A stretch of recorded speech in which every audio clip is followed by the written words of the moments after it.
ibyiringiro yuko igiti iyo gitemwe kijya cyongera kigashibuka kikagira amashami.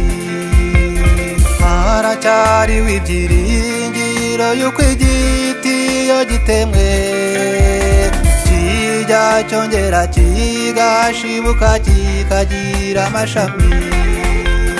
Nawe naho wababarira mw'isi ndetse umubiri ukaremba, izere ko igihe kizagera nawe ukongera ukaba umuntu.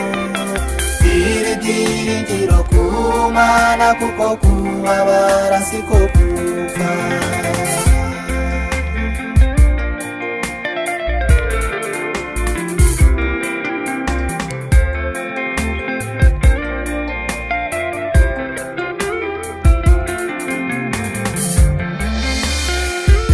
Yababariye mw'isi ku buryo byari bikomeye, gukomeza gutekereza yuko yakongera kuba umuntu.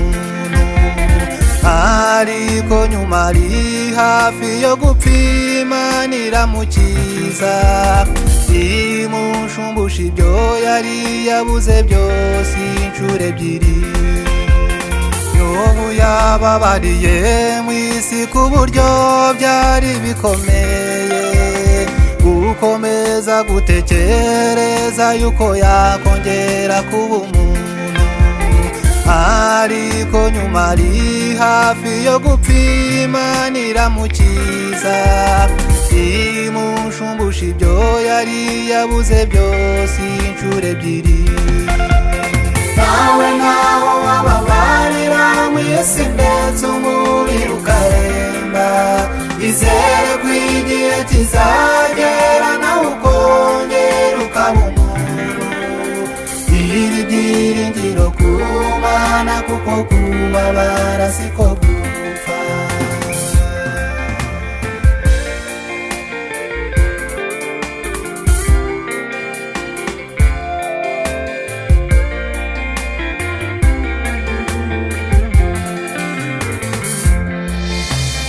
Yosefu nawe bene se baramwanze bikabije cyane, bamugurisha mu Egiputa ngo atazongera kuba umuntu.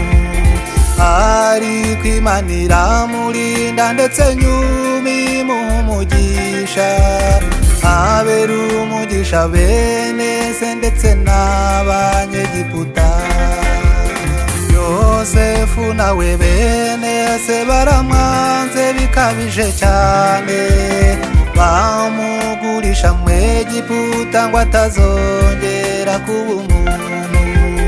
Ariko Imana iramurinda ndetse nyuma imuha umugisha, abera umugisha bene se ndetse n'Abanyegiputa. Nawe naho wababarira mw'isi ndetse umubiri ukaremba, izere ko igihe kizagera nawe ukongera ukaba umuntu.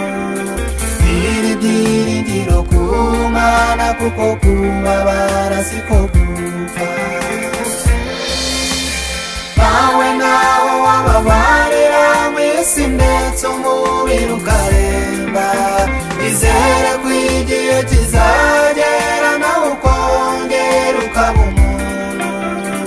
Iri byiringiro ku Mana kuko kubabara